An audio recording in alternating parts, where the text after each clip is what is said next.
நாகேந்திரன் பேட்டி. செங்கோட்டையனை நினைத்து மிகவும் வருத்தப்படுகிறேன். எப்படி இருந்தவர் இப்படி ஆகிவிட்டார் என்றே தோன்றுகிறது. தமிழ்நாட்டில் கூட்டணி விவகாரங்கள் பாஜக தலைமை எப்போதும் தலையிடுவதில்லை. இங்கு கூட்டணிக்கு தலைமை எடப்பாடி பழனிசாமி தான். அவருடைய தலைமையில் தான் கூட்டணி பேச்சுவார்த்தைகள் நடந்தன. அதனால் செங்கோட்டையன் சொல்வது எந்த விதத்தில் சரியானது என தெரியவில்லை. பன்னீர்செல்வம் ஏற்கனவே எங்களோடு கூட்டணியில் இருந்தது உண்மை. இப்போது அவர் மீண்டும் வருவது குறித்து காலம்தான் பதில் சொல்லும். கடந்த காலங்களில் தொடர் தோல்விகளை திமுக சந்திக்கிறது. இன்று ஆளும் கட்சியாக இருப்பதால் நாங்கள் தொடர் தோல்விகளை சந்திப்பதாக ஒரு பொய் பிரச்சாரத்தை முதல்வர் செய்கிறார். 17 முறை அவர்கள் தோற்றுள்ளார்கள். ஆரம்பத்திலிருந்தே எல்லோரும் ஒன்று சேர வேண்டும் என்றுதான் சொல்லிக் கொண்டிருக்கின்றேன்.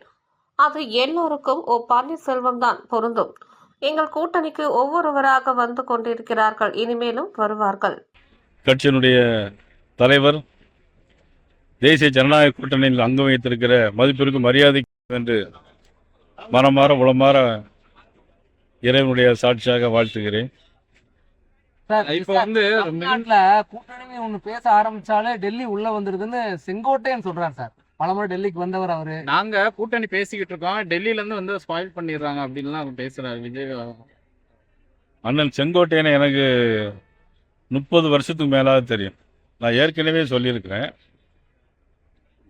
அவர் அமைச்சராக இருந்த போதும் தெரியும், அமைச்சருக்கு பின்னால் நடந்த விஷயங்கள் உங்களுக்கு எல்லாம் தெரியும். அதுபோல கன்னியாகுமரியில் ஒரு மாத காலம் நான் அவர்கள் ஒன்றாக தங்கியிருந்தோம்.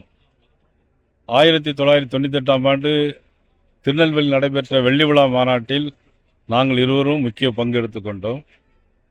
முழுவதுமாக நான் உணர்ந்தவன். அவரை நினைத்து உண்மையில நான் மிகவும் ரொம்ப வருத்தப்படுகிறேன்.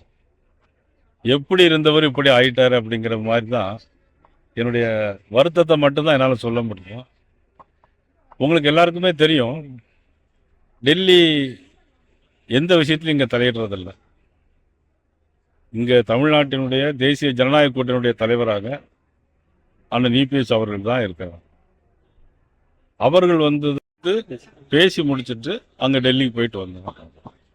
அதன் பிறகு இங்கே வச்சு தான் மதிப்புக்குரிய அம்மா மக்கள் முன்னேற்ற கழகத்துடைய தலைவர் மதிப்பு அண்ணன் டிடிவி அவர்கள் இங்கே வச்சு தான் டெல்லியில் போய் பேசி கொடுக்குறாங்க. இங்கே வச்சு தான் பேட்டி கொடுக்காங்க, ஒன்றா இணைஞ்சு பேட்டி கொடுக்குறாங்க.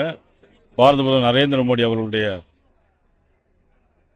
பொதுக்கூட்டத்துக்கு பின்னால் அதற்கு பிறகு ஒன்றாக இணைந்து அங்கே வச்சு தான் பேட்டி கொடுக்குறாங்க. ஆக அண்ணன் செங்கோட்டையன் அவர்கள் எந்த விதத்தில் அவர் சொல்வது சரி என்பது எனக்கு தெரியவில்லை. சார், இப்போ ஓபிஎஸ் பேசுறீங்களா இல்லையா சார்? அவரை கூப்பிடுறீங்களா இல்லையா? ஏன்னா அவர் மட்டும்தான் இப்போ தனியா இருக்கிறாரு. கூட்டணிக்கு யாரும் இல்ல அழைக்கலன்னு அதாவது என்னன்னா, அண்ணன் ஓபிஎஸ் அவர்களை பற்றி நான் எந்த கருத்தும் ஏன் சொல்ல முடியாது. அவர்கள் ஒரு கட்சியில் இருந்தாங்க, அந்த கட்சியிலிருந்து வெளியே வந்துட்டாங்க. அந்த கட்சியினுடைய உள்கட்சி பிரச்சனை, அதை பற்றி நம்ம பேசுவது என்பது சரியாக இருக்கு.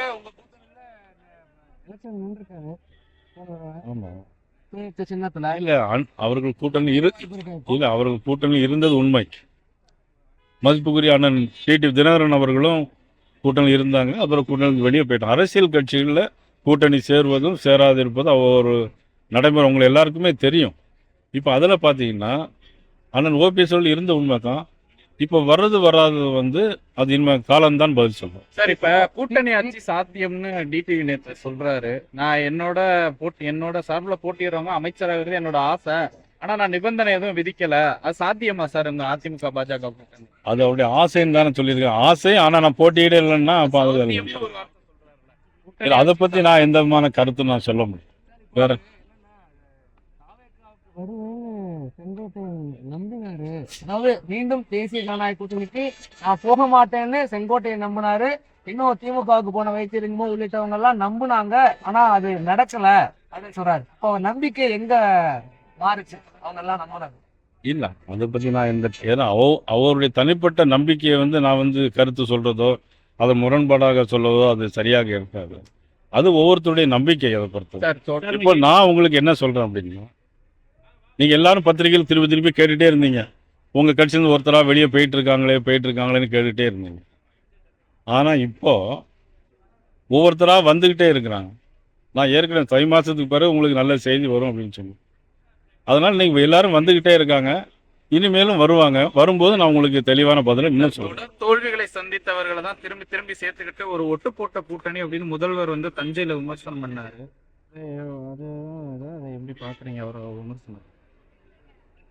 முதலமைச்சர் சொன்னார் தொடர் தோல்வியில் உள்ள தொடர் தோல்வி சந்திச்சவங்களை தான் இப்ப மீண்டும் ஒட்டு போட்டு சேர்த்திருக்காங்க. இது ஒரு பில்டப் கொடுக்குறாங்க, இந்த உடஞ்ச கூட்டணியை சேர்ந்துட்டு பில்டப் கொடுக்குறாங்கன்னு எல்லாம் பேசியிருக்காங்க முதலமைச்சர். முதலமைச்சர் சொன்ன கருத்தை நீங்க ஏத்துக்கிறீங்களா? உங்ககிட்ட தான் கேக்குறேன். ஓ எங்களை அதாவது ஒரே ஒரு கருத்து, இதுக்கு முதலமைச்சரும் பதில் சொல்லணும், நீங்களும் மீடியாக்களை சொல்லணும். என்னைக்காவது தொடர்ந்து திமுக ஆட்சியில் வந்திருக்கா? திமுக ஆட்சி இல்ல இதுவரை. அப்போ அவங்க தோல்வி தானே சந்திச்சிட்டு இருக்காங்க. திமுக தொடர்ந்து தோல்வியை சந்திச்ச திமுக, தொடர்ந்து வெற்றியே பெறாத திமுக, தொடர்ந்து ஆட்சியிலே இல்லாத திமுக. மதிப்புக்குரிய ஸ்டாலின் அவர்கள் அப்படி சொல்றாருன்னா எனக்கு தெரியல. 1991 அம்மா முதலமைச்சர்.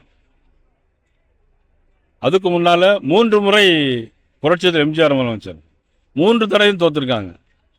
அப்போ கூட கலைஞர் சொன்னார், 12 ஆண்டு வனவாசம் 2 ஆண்டு அஞ்ஞான வாசமா, எங்களுக்கு வாழ்வே கிடையாதா அப்படின்னு கலைஞர் சொன்னார். அப்போ தொடர்ந்து தோல்வியை சந்திச்சது யாரு? இல்ல நான் சொல்றேன் கேள்வி. தொடர்ந்து தோல்வியை சந்திச்சது யாரு? திமுகவா அண்ணா திமுக கூட்டணியா? 1967 72 பிறகு புரட்சித் தலைவர் எம்ஜிஆர் உயிரோடு இருக்கிற வரைக்கும் திமுக ஜெயிச்சது கிடையாது. அப்போ தொடர்ந்து தோல்வியை சந்திச்சது யாரு? திமுக. உண்டா இல்லையா? இல்லை சொல்லுங்க, உண்டா இல்லையா? ஓகே சொல்லுங்க, அதான் கரெக்டு, அப்படிதான் சொல்லணும்.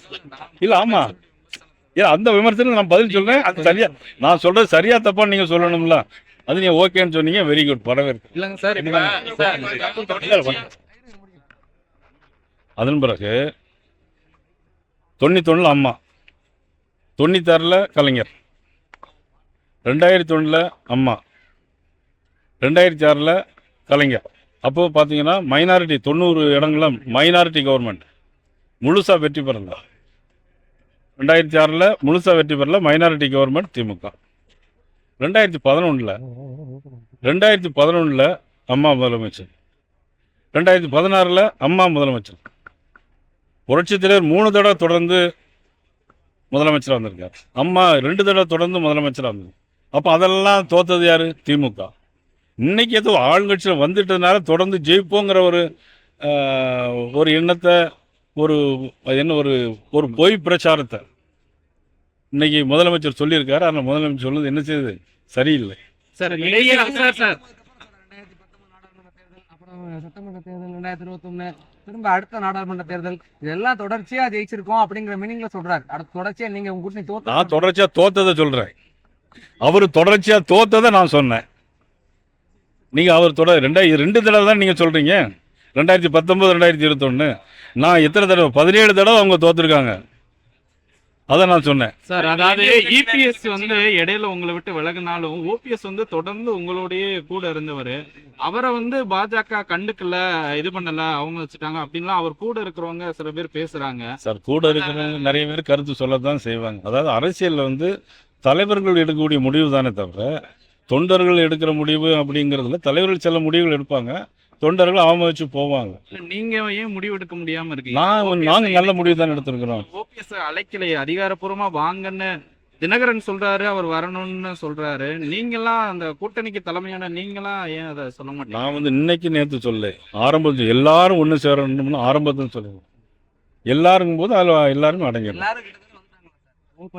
வெளியே இருக்காரு. அப்படி இல்லை, நிறைய பேர் வர வேண்டியிருக்கு. நிறைய கட்சிகள் வருதா சார்? இன்னைக்கு கல்யாண வீட்டுல மணமக்களை நல்லா வாழ்த்துங்க எல்லாரும். வணக்கம். சந்தோஷம், சிறப்பு.